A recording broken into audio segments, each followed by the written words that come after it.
Hello, welcome back to the Two Friends Film Podcast. My name is Brian, and as always, I'm here with Fowler. Say hello. It's great to be here. And today we're going to be talking about Mad Max 2, or as it's known in the States, Road Warrior. So, first off, we're going to start with a summary here. I'll go ahead and get cracking on that. So, essentially, Road Warrior is about this character named Max who is traveling the sort of wasteland of Australia in search of oil and things like that. This is coming off the heels of the first film where he's like a vigilante, police officer turned vigilante, and so he's started traveling the wastes and stuff like that because his family was killed in the previous installment. And Did you mention it's a futuristic dystopia where civilization has collapsed? yeah, so that was what I was getting into. Essentially, it's basically civilization has collapsed because of a energy crisis, specifically with fossil fuels. So that is why they're in this sort of scenario. Anyway, Max is traveling, comes across a couple who is one woman is sexually assaulted and murdered, and the husband is also murdered along her. Um, Going into that, he eventually uses their gasoline like as his fuel, and eventually takes the guy back to camp in prospects of finding more of it. And essentially, these villagers find him to be an opportunistic asshole, which he is, and don't really like him until he eventually like helps them out uh, by defending them from incoming like sort of raiders and gangs of that nature. The Uh, same raiders who murdered that guy and raped the woman. It's the yes, same antagonists. same sort of raiders. And so eventually what ends up happening is it culminates in this like big chase and sort of fight sequence with the help of people he's met along the way. One person who has this sort of helicopter machine, a feral child, as well as a band of like other individuals who help him in the village. And that's essentially what it is. And at the very end, like they all leave to go away from the village to find safety in the north, with the feral child eventually becoming their leader of that group, and them never seeing Max again. So that's essentially the plot of Road Warrior. So we're gonna kind of get into the themes. We have a little bit to say. It's probably not going to be as in depth as our last episode, just because there's not as much meat to this bone, so to say. So, Fowler, do you want to start off with talking about the visuals a little bit? Because I know you mentioned stuff about that. Yeah, so I for context, I've only seen one film by George Miller, right? I saw Mad Max Fury Road, which I actually liked a lot. Yeah. Um, and I don't know about his style across other films, but Fury Road and Road Warrior are really similar in that they're not particularly realistic, and there's a lot of kind of like bright colors and strange designs. And this is definitely a film that it can take you off guard sometimes because there isn't really an emphasis on like the environment and like the sky like naturally lightning or darkening in kind of like a conventional way that shows you like time passing in a linear fashion. Like the sky is like it's red, it's pink, it's blue, it's black, it's purple, and not like in a sense of like like time passing. Like it's kind of broken up in such a way that like what time of day it is seems kind of like irrelevant to the plot. And then also the environment is similar where there's like lots of like kind of green woody areas, and then there's all this brown and orange kind of like tundra. And it's a very colorful, almost psychedelic film. And I don't. yeah, I don't mind that as kind of a style. I think it's interesting, but it Well, definitely isn't a very realistic film. well, personally, I don't know if I found it as colorful as you. I thought it was rather drab, a lot of darker sort of colors, tans, browns, what have you. I think another thing to hit on that point about the lighting, though, like I understand if it's a stylistic choice with like lighting inconsistencies, but I feel like with this, it was just like inconsistent for no particular reason. Like, there were chase sequences where I counted four different types of like lighting. Like towards the end, it was like one of them was like a dusk, then it was like a twilighty sort of thing. Then it seemed to be like a morning sunrise type of vibe, and then it was pure daytime. Like in the span of like we're talking about a minute of film, right? Like it just felt so out of place, I guess. Um, It can definitely be jarring, but I think from the limited exposure I have to Miller, like he's definitely like a visuals over storyline dude. Like a lot of the things that Miller does plot wise or like the visuals, they're very much designed to have like an initial immediate effect. It's not necessarily designed to like make the plot make sense or like move the story forward. And I think this is definitely a film where like almost every aspect of it is does require like a suspension of disbelief, you know. yeah, I get that. I mean, like it was definitely a stunt oriented sort of thing over any conventional plot point. I mean, there were multiple times where Fowler and I were watching it and we're just going through it, and I felt like I was lost at certain points. Like I was trying to like figure out where we were in the movie and like why specific things were happening, and it felt like almost jarring at times. Yeah, I think it's definitely a film where you have to embrace the madness. Like if you go into it being too like thinking about it too much or you're bothered by some of the paradoxes in terms of the technology, in terms of the environment, in terms of the sky and how time passes. I think this will not be a film that will make you particularly satisfied. Yeah, it was one of those things where, I think this is the big gripe I have with it too, right? I felt like the first half of the movie feels like a very much more realistic sort of post-apocalyptic gritty vibe to it. And then the second half feels like it goes so far in the opposite direction that it's so jarring, and it's just hard for me to watch because I feel like there's no consistency, or like even if there was like a lack of consistency, what I really would have preferred is like there to be a through line to like guide us to that inconsistency, if that makes sense. Mm-hmm. I think part of the weird element of it is like, and we can get into this about the campiness because this is definitely one of the most campy films I've ever seen. Oh yeah. Um, Max as a character, I don't think is particularly campy. Like he's kind of an over the top edge lord with his like black cowboy boots with the spurs and his all leather black kind of like motorcycle outfit. But Mm, like when in the beginning of the film when you're following him, it feels much more realistic, and his car is pretty realistic. And then you meet like the antagonist biker gang and some of the other characters, and they're like, they're wearing gimp masks. They have these enormous shoulder pads. They're all in leather. They have wild color schemes like purples and yellows and pinks. They have these crazy mohawks, like yeah, and they their asses are hanging out of their pants. I was saying during the when we were watching it to Brian that like it didn't feel like they were a biker gang. It felt like they were a bunch of like closeted gay guys from the 1940s who were cosplaying as biker guys to go to like an orgy. it felt Like it like was it and it felt was true of everything. Like the fucking vehicles are very weird. Like there's no real consistency. Some of them are like pretty nice souped up cars. Some of them are like literally just the the structure of the car attached to wheels and perhaps fire.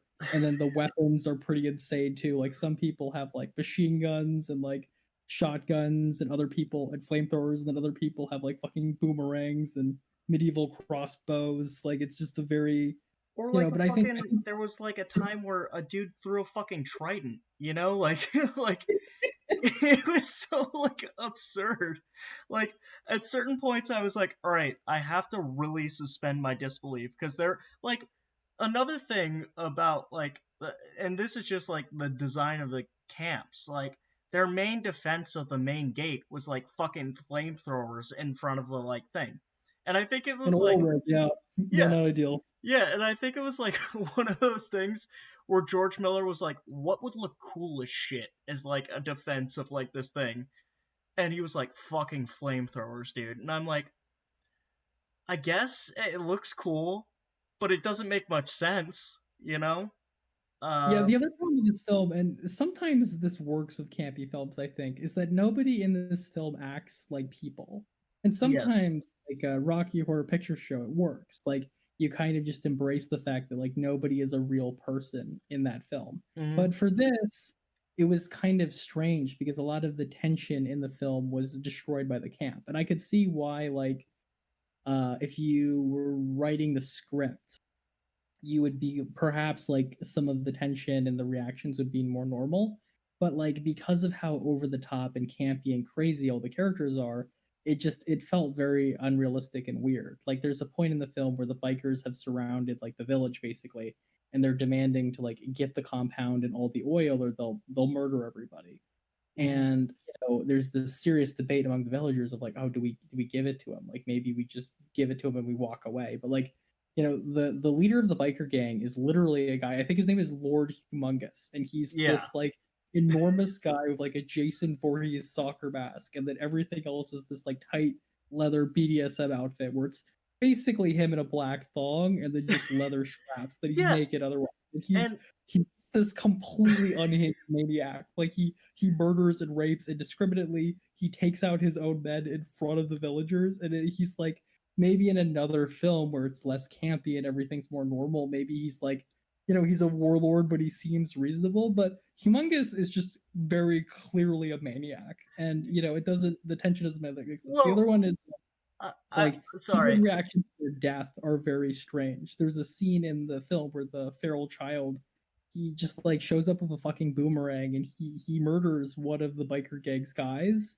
and then he throws the boomerang a second time and cuts off another guy's like fingers like permanently mutilating him and then Yeah. he just walks off and there's really no emotional reaction from the biker gang like they're all just standing there with guns watching him just like cut down people and that's not And then fucking laughing normal. about it too.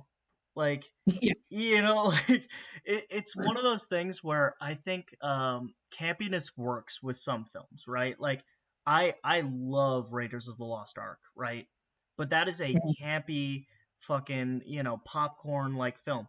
The problem I have with this film is it teeters on like trying to do this realistic gritty type, post-apocalyptic, oh shit, this is real shit.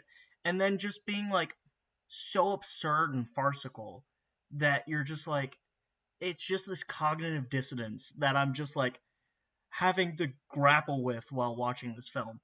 Yeah, It, I would agree it the tone is all over the place. There's an early part of the film where like the biker gang grabs these two people from the village and they violently murder and rape them. Like it's graphic. Like the woman is like they remove all of her clothes forcefully and then they like have like a gangbang essentially and then they murder her. yeah, And then when Lord Humongous and the gang show up and they're initially threatening the terms, they've like tied villagers they've captured to like the hoods of their cars that are threatening to like self or like immolate them.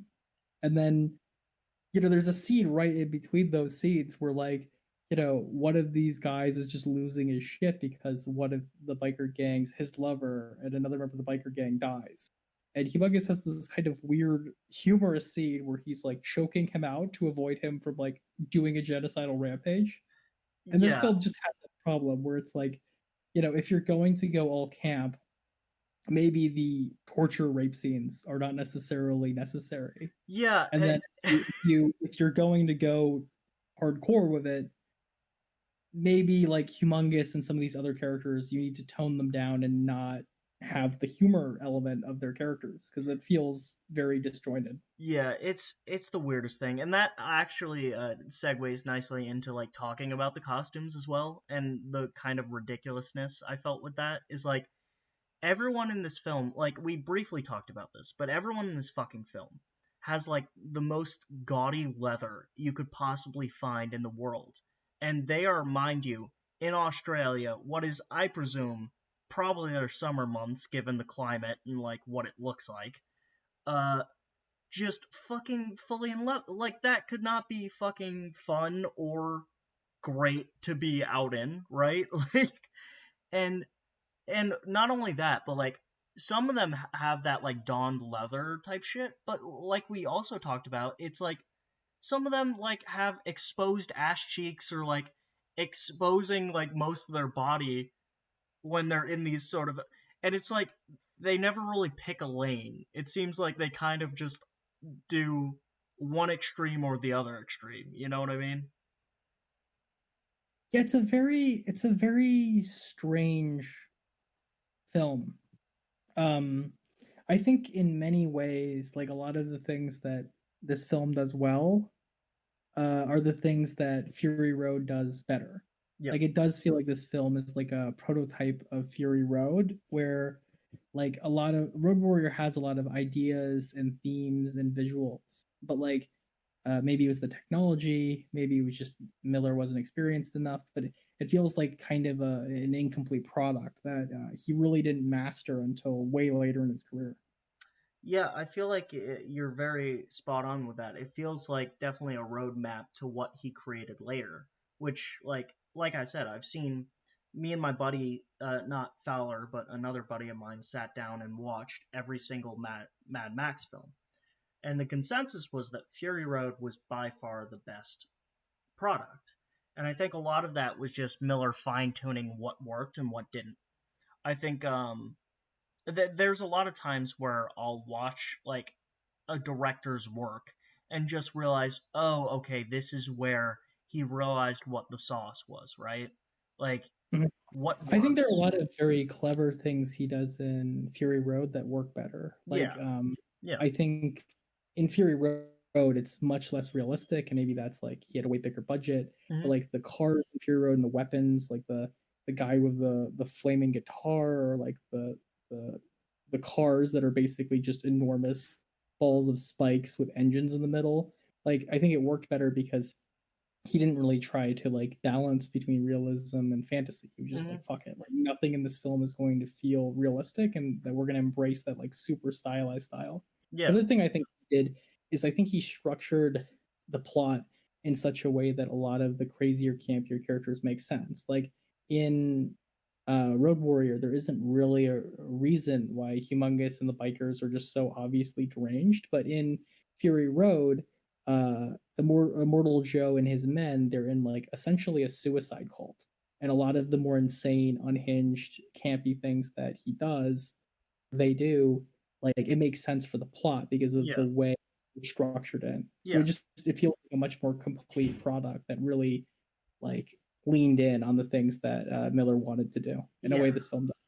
And I think it's one of those things where it's definitely a limitation of the time. I mean, this film came out, I believe, in '81, so it's like a very different product. Although I have seen like great action films of that time too, comparatively, right? Um, but another thing we talked about too was dialogue. Dialogue was another thing that kind of suffered.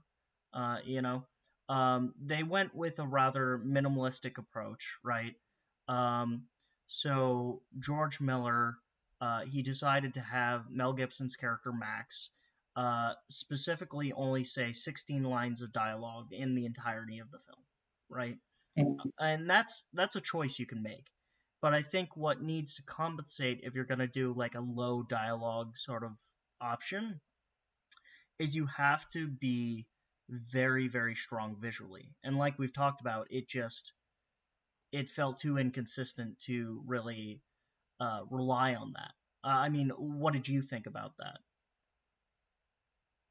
I think if you're going, I agree with you that if you're going to have limited dialogue, you need to have other storytelling devices that will carry the story outside of the dialogue. hmm And I agree with you that it did not necessarily land. Like there's enormous pacing issues, which we'll get into later with this film. Yeah. I do think that the formula makes sense intellectually though, because like you know if you have a film where a lot of the film is that like the side characters and the villains are very like campy scene chewing mustache twirling kind of super villain types, Yeah. like having your character, your main guy, kind of be like a quiet dark kind of like everyman, I think makes sense.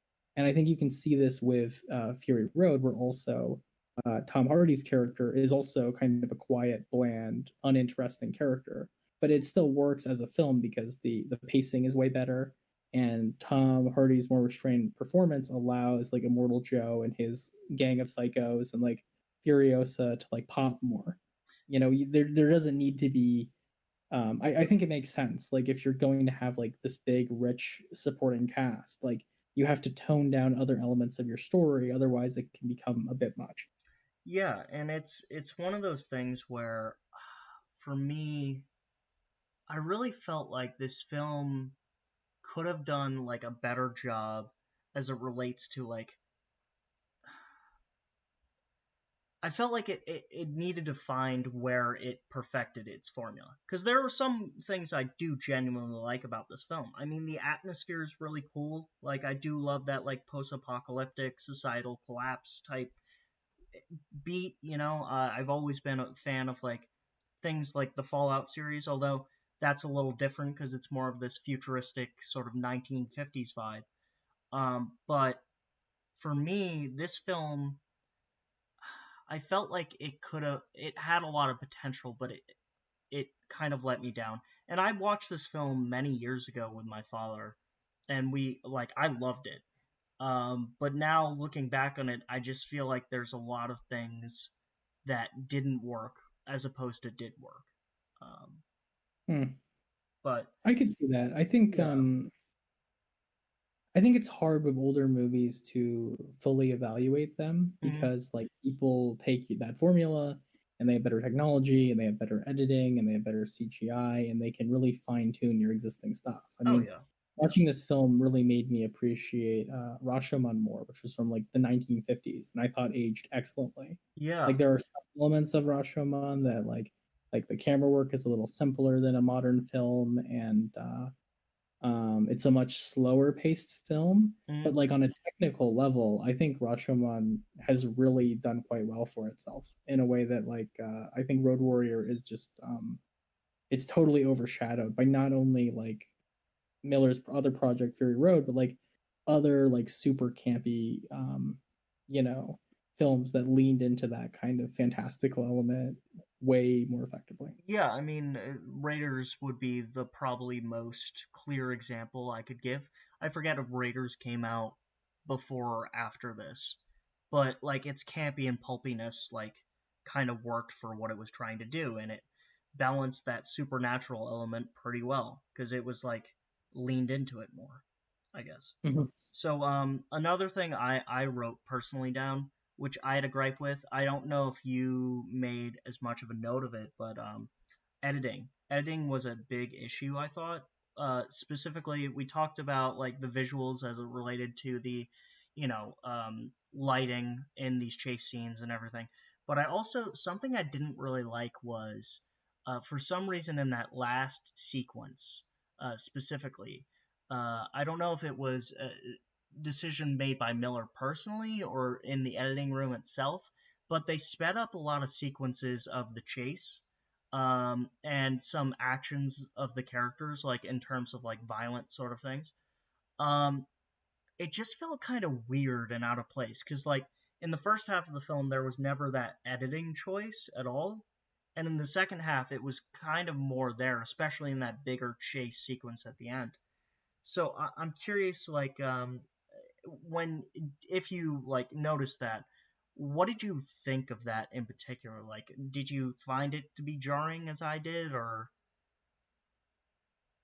I don't know if I found it jarring. What I found is that like the action sequences were not particularly smooth. I think the mm, best action sequences, smoothness wise, were the car shit. But a lot of like the violent scenes between different human characters were very weird and choppy. I yeah, remember specifically there's a sequence where I think it's Max is like pistol whipping someone with his shotgun, and there's way too many cuts and it's not really blended together very well, yeah, and it doesn't have like the smoothness of other action films I've seen where like you really capture it. Like, and I thought that a lot with the action sequences. They're a little too choppy, and they don't really maintain that like flow of energy that you need to build suspense in a film. And that was The other part I thought from an yeah. editing perspective that was also weird is like talking about kind of tonal clashing. The first 10 minutes of Mad Max are almost like a documentary. Like it's Mm, kind of going over with this kind of somber narrator voice, like basically the collapse of human civilization. And they have all of these like black and white grainy images of like World War II and like riots and like soldiers marching and the first and film as well, mind you. the first film as well. Yeah. And then like you really get into the film and you meet like Lord Humongous with his fucking enormous ball sack and like the leather straps, and it felt very strange to Yeah. like include like World War II and like nuclear holocaust and all these real things and frame them in a very formal, serious way. And then your film is not really about the collapse of society. It's really about a bunch of like repressed like queer sort of like biker enthusiasts like raping their way across the Australian countryside looking for Listen, oil like, money. honestly, you should have summarized this film because that seems like a far better summary than I could serve out there. But like, no, it's really like, and we're hitting on the last thing that I put here is the pacing shit because it's like really this weird thing where you get that opening documentary that you were talking about, right? That little narration piece, and then you go right into a chase sequence. That chase sequence ends, and then we go to like about 10 to 15 minutes of Max like fucking scouting out the camp, eventually getting the oil, eventually going to this other camp. And it just feels so like weirdly like quick paced and then slow. And then it's like slow for a while and then it's quick paced again. You know what I mean? It feels like I think a lot of the things I'm talking about are really these inconsistencies that I'm seeing throughout it. And like again, this is like one of Miller's first like sort of things in his film career. So I understand how it could be a little jarring, but there's a lot of things that I just did not enjoy while watching the film. Well, I think the thing that bothered me is less the pacing, although this ties to pacing, because I don't mind an uneven film if it's like fun. Yeah. I thought a huge problem with it is there's really too many characters and there's not really a focus on any person in particular, and so there Mm, isn't kind of this inconsistent psychological buildup. Like you yeah. don't really empathize with any of the protagonists, Max or otherwise, and then Humongous and a lot of his underlings, they don't really have that same fear factor. Like they're not really focused on enough to really be scary and intimidating, despite all the horrifying things they do. Yeah. And they're just this very weird combination of being like very buffoonish, but also being psychotic and dangerous. And for me, it felt like just a lot of things were happening, and there wasn't necessarily the same like emotional connection to the film. And to go back to Fury Road, Mm, I don't think Fury Road necessarily masters this either. Like I don't think it's one of the more emotionally like gripping films, but I do think like part of the narrative device of Immortal Joe's wives, who he keeps imprisoned and like rapes, and like, and it's he's very weird about like taking their children from them, or sort of like Furiosa, who's like Tom Hardy's kind of like um female kind of like second protagonist. Like I think the inclusion of those characters was to have kind of like an emotional core to the film, because in Road Warrior, like Max is a pretty terrible human being. Like he doesn't really stop the rapes. He only yeah. brings the bodies back to the compound because he wants more oil. Like, he's not really a likable guy in the same way. And Tom Hardy's character in Fury Road starts the same way. I mean, he's just a survivor, but like interacting with Joe's wives who are trying to escape from him, and then meeting Furiosa and her like determination to redeem herself after working for Immortal Joe. Like I think he did a better job of like having emotional stakes in the film that made you feel more invested than Yeah. just kind of like watching all these crazy cartoon characters like murder each other across the screen. Yeah. And I totally agree with that. I felt like it's one of those films where you know, you don't really feel any emotional connection, like you were saying, to any of those characters. And like, it's actually a decently sized ensemble. What would you count, like, I guess in terms of the people who actually have lines, you'd say what, eight, maybe, somewhere around that. Yeah, but I think there are a lot of characters that don't have lines that are actually really important. Like, I don't think the feral child has any lines really, but he's like Yeah, kind of one of the main characters in this film, especially at the end. yeah, yeah. I totally agree. It's just one of those things where I just never could really get into it, and I guess with some films that kind of happens. But yeah, What is did you like the first time you watched? Like, why did you like it so much the first time? What did you see differently? I guess when you're I forget when I watched this. I think I watched it in high school, and then I watched it once in college with my buddy. Liked it less then, and liked it even less now.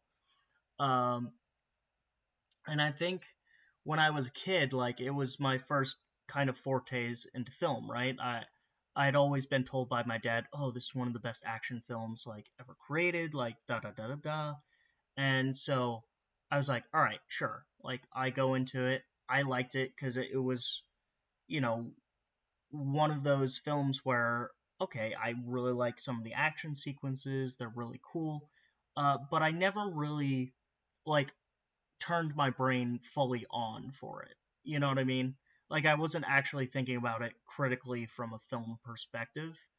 And once I got more versed in like watching film and studying film, I started to realize that like it's not one of my favorites. And that's a hot take for a lot of film people because a lot of film people will look at this film and say, "Yeah, it still stands out as one of the best action films ever created." Which I'm now thinking like I could maybe name like 20 different action films I've seen that I found more enjoyable, even if they're not better in a technical perspective. Hmm. But Well, Miller certainly has a style. Like I won't yeah, like you can totally see that the Mad Max films, despite their enormous like tonal and sort of stylistic changes, you can totally see that it's him. Like he kind of is Tarantino like in that like he just his films, for better or worse, they bleed him. yeah, Like they're just sure, such unique products to him. sure. And I think that can sometimes be like it can be an advantage in some ways because it Mhm. makes your art really distinctive and it makes your art really unique. But on the other hand, like um I think it can make it difficult to be self-reflective, and I think it can be difficult to like modify yourself because you're kind of a cliche of yourself and you lean so heavily into certain themes and certain visuals that like and certain tendencies as a director that like it can really limit your ability over time to make good art as everything that you make just kind of blends together into kind of this homogeneous mass. Yeah, I totally see what you're saying. I mean, I feel like with Miller, one of the things that I didn't realize until I went through his filmography again is that he made Happy Feet, which is just a complete 180 from this fucking these films, like an Mm. animated kids film about a fucking dancing penguin.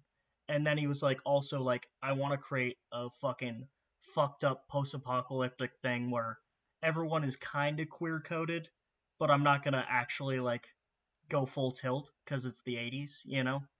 Uh, but it's It's not subtle at all. Like no, what's his name?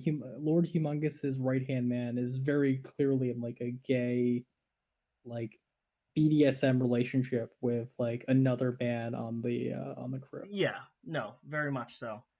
But is there anything else you want to talk about, or like any burning things you want to like discuss? Well, I think from a bigger picture perspective, it's interesting to compare this film to Bottoms because I think a lot of our critiques of this film are the same ones we had about Bottoms, about like not doing a very good job of balancing the surrealism with the realism being the thing you need to have like emotional pathos and like immersion and like some level of like investment in the story. And No. it's just balancing those two things, I think, is just a very, very difficult thing to do, as a project. Yeah, I think it's the difference though is like I feel as though there's this like I guess different films because one's like a comedy sort of coming of age thing, and this film is like a dystopian action film, right? Mhm. Um, but I think a lot of times, when I look at a film, I want to like I think I mentioned this like in the last episode when we were talking about Eternal Sunshine of the Spotless Mind. I want to be entertained if I watch a film, right? And I feel like this is a film you could be entertained with, but you really have to turn off a lot of your facilities in your brain, right? I think the reason I got older and like started to not like this film as much is because I like to like sort of think about the things I'm watching as I'm watching them more and more. Um, Mhm. so it's I will say like if since we do the ratings sort of thing towards the back end of their videos, um, I would give this like a 6, like on my scale.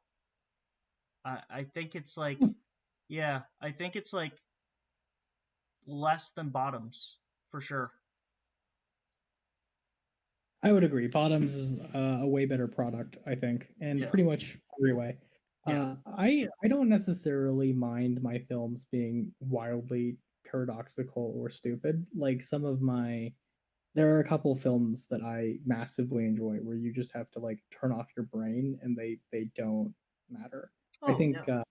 my favorite like dumb film, like the dumbest action film that I really enjoy is Mhm. Escape from New York is ludicrous. Like nothing in that film makes sense.